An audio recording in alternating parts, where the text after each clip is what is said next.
नमस्कार मित्रों, हमारी सीरीज चल रही है एपिसोड नंबर 14 की, जिसमें हम बात कर रहे हैं भृगु संहिता की। भृगु संहिता के अंतर्गत आज हम बात करने जा रहे हैं वृश्चिक लग्न के तृतीय भाव में यदि सूर्य हो तो उसके क्या इफेक्ट्स होंगे।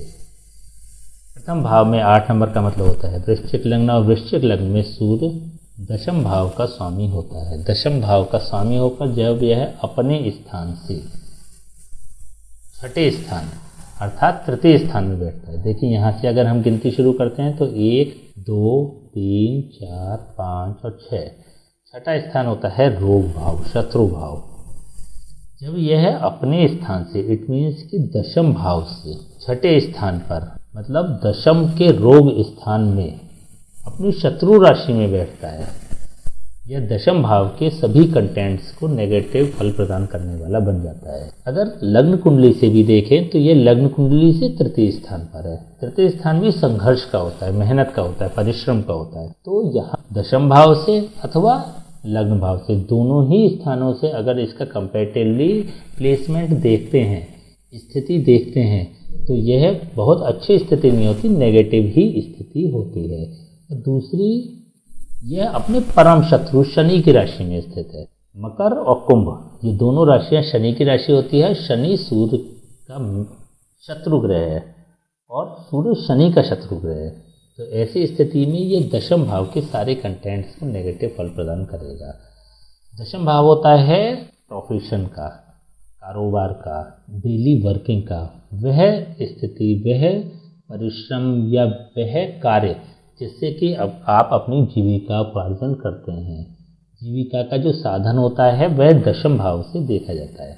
तो यहाँ पर व्यक्ति जो भी वर्किंग करता है, प्रोफेशनली जो भी वर्किंग करता है, वह संघर्ष की स्थिति में जनरेट हो रहा है। वृश्चिक लग्न में यदि सूर्य तृतीय भाव में बैठ जाता है तो व्यक्ति अपने कारोबार को लेकर, अपने प्रोफेशन को लेकर संघर्ष करता है।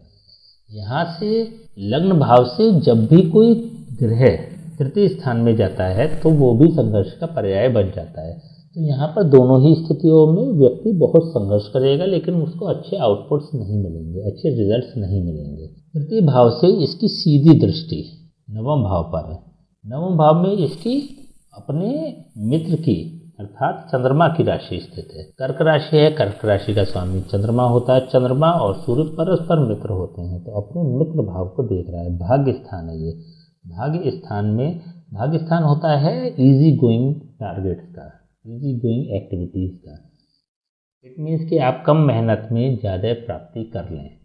यहाँ पे 2 चीज़ें क्लियर हो रही हैं। पहली बात तो व्यक्ति को भाग्य का भी साथ मिलेगा, और जहाँ अगर प्रोफेशन की बातें करेंगे तो व्यक्ति संघर्ष करेगा। तो यहाँ पे ओवरऑल क्या रिजल्ट है कि व्यक्ति सूर्य की उम्र तक अथवा सूर्य की दशा में प्रोफेशन से लेकर संघर्ष करता दिखाई देता है।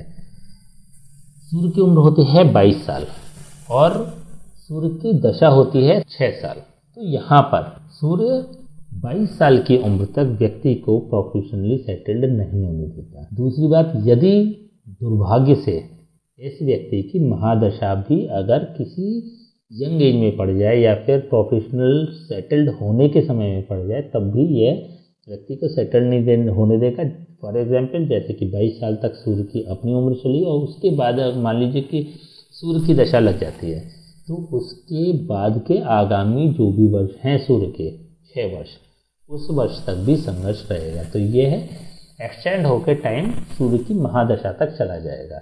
उसके बाद व्यक्ति प्रोफेशनली सेटल्ड हो जाएगा। लेकिन क्योंकि सूर्य अपने आप में 10th हाउस का कारक है और 10th हाउस का स्वामी है और यह तृतीय भाव में स्थित है, अपने शत्रु की राशि में स्थित है, तो व्यक्ति को प्रोफेशनली हार्ड वर्किंग करने वाला दिखाता है। परिश्रम बहुत करना पड़ेगा। सूर्य होता है नवम भाव का कारक, दशम भाव का कारक और लग्न भाव का कारक।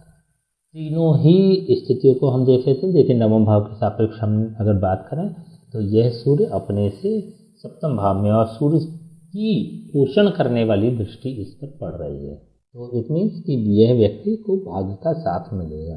जब भी चंद्रमा की दशा आएगी तब ये व्यक्ति भाग्यशाली होगा, अथवा भाग्य के आधार पर इसको नई अपॉर्चुनिटीज़ मिलेंगी, नया सेटल्ड करने का मौका मिलेगा, प्रोफेशनली सेटल्ड होने का मौका मिलेगा। दशम भाव के सापेक्ष हम बात कर ही चुके हैं। दशम भाव के सापेक्ष ये बहुत अच्छी स्थिति नहीं है, यहाँ से अपने से छठे भाव पर स्थित है, तो यह एक नेगेटिव स्थिति होती है। तो दशम भाव के सापेक्ष सूर्य अच्छे रिजल्ट्स नहीं देगा। लग्न भाव के अगर सापेक्ष देखें तब भी यह अपने से तृतीय भाव पर है। अपने से तृतीय भाव का सीधा सा अर्थ यह हो गया कि यह व्यक्ति संघर्ष करेगा, परिश्रम करेगा। परिश्रम देखिए, परिश्रम करेगा या परिश्रम होगा, इन दोनों चीज़ों में अंतर है। यहाँ पे सूर्य तृतीय भाव में बैठकर व्यक्ति को परिश्रमी नहीं होने देता, आलसी बनाता है। क्योंकि देखिए, हमने बात करी है, लगातार हम बात करते आ रहे हैं, सूर्य के पूरा चैप्टर चल रहा है। सूर्य जिस भाव में बैठता है उसकी हानि करने वाला होता है। परिश्रम के भाव में बैठा है तो परिश्रम की हानि करने वाला होगा। वैसे अगर देखें तो सूर्य की प्लेसमेंट तृतीय भाव में और एकादश भाव में शुभ मानी जाती है, लेकिन यहाँ पे शुभ क्यों मानी जाती है? क्योंकि यहाँ पे परिश्रम नहीं करवाता, बिना परिश्रम की प्राप्ति करा देता है या कम परिश्रम में प्राप्ति करा देता है। तो उसकी दृष्टि से अगर देखें तो ये सूर्य अच्छा माना जाता है। लेकिन यहाँ पर यह अपनी शत्रु राशि में भी स्थित है, तो एक नेगेटिव कंटेंट्स की ओर इशारा कर रहा है, पहली चीज़। दूसरी बात कि जब यह तृतीय यहाँ पर स्थित हो रहा है लेकिन प्रोफेशनली यह भाव सपोर्ट नहीं कर रहा है, तो इसका मतलब ये हो गया कि व्यक्ति फिजिकली भी आलसी होगा। ऐसा सूर्य तृतीय भाव का सूर्य व्यक्ति को जिद्दी भी बना देता है। लेकिन यहाँ पे जिद जो होती है, एक अगर नॉर्मल उसमें देखें ना तो जिद होना एक अच्छी बात होती है, क्योंकि व्यक्ति जो सोच लेता है, जो ठान लेता है, वो करता है। तो ऐसी स्थिति में ये सूर्य पॉजिटिव हो जाता है। लेकिन यहाँ पर यह अपनी शत्रु की राशि में है, तो नेगेटिव वे में यह व्यक्ति को जिद्दी बनाता है। जैसे यदि कोई इनको समझाता भी है, कोई राय देता है, तो इनको अच्छा नहीं लगता, या फिर नेगेटिव इनके जो डिसीजंस होते हैं उनमें ये कंफर्ट महसूस करते हैं, उनको फॉलो करते हैं, उसकी प्रति जिद होती है। तो तीनों ही दृष्टियों से अगर देखें तो केवल अगर भाग्य स्थान की अगर बात करें तो ये पॉजिटिव दिखाई देता है, अदरवाइज ये बहुत अच्छे इसके कंटेंट्स नहीं रहेंगे। चलिए अब हम इसके उपाय की बात कर लेते हैं। तृतीय भाव का सूर्य बेहतर है कि 11th हाउस में होता। 11th हाउस में होता से मतलब 11th हाउस के हम उपाय कर सकते हैं ऐसी स्थिति में।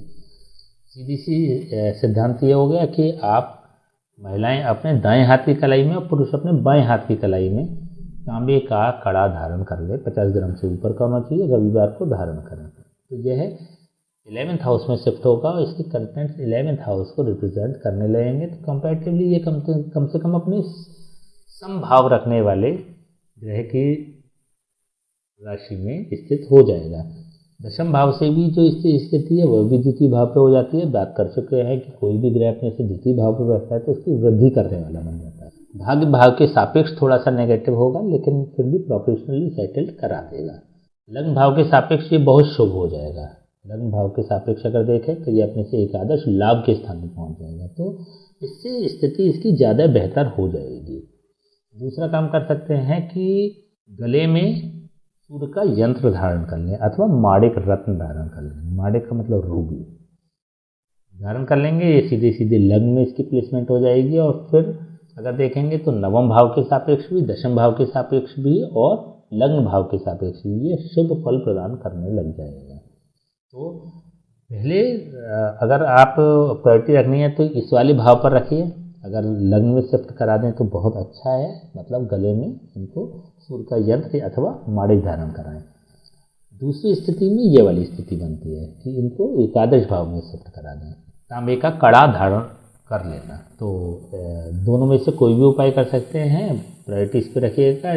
दो ऑप्शन इसलिए हैं कि बाई चांस अगर लग्न में कोई अन्य ग्रह है या फिर इसका शत्रु ग्रह है सूर्य का, मान लीजिए कि शनि है, राहु है अथवा शुक्र है, तो फिर लग्न को अवॉइड करना पड़ेगा, क्योंकि यहाँ पर आके ये फिर से फाइटिंग की स्थिति में आ जाएगा, दूसरे ग्रह के सापेक्ष अच्छा फल नहीं करेगा, तो चीज़ें और नेगेटिव भी हो सकती हैं। तो अगर मान लीजिए यहाँ पे शत्रु ग्रह है तो ये उपाय नहीं करना है। अगर मित्र ग्रह है तो वेल एंड गुड, फिर तो और बेहतर इसके रिजल्ट्स मिल जाएंगे। दूसरी स्थिति में 11th हाउस के सापेक्ष आपको उपाय करना चाहिए। तो इन दोनों में से कोई भी उपाय कर सकते हैं, दोनों ही फ्रूटफुल रहेंगे, दोनों ही लाभदायक रहेंगे। ठीक है, तो आज हमने बात करी सूर्य यदि वृश्चिक लग्न के तृतीय भाव में स्थित हो तो उसके क्या फलादेश होंगे। नेक्स्ट वीडियो हम बात करेंगे कि सूर्य यदि वृश्चिक लग्न में चतुर्थ भाव में स्थित हो तो उसके क्या फलादेश होंगे, तब तक के लिए हमें आज्ञा दीजिए। नमस्कार।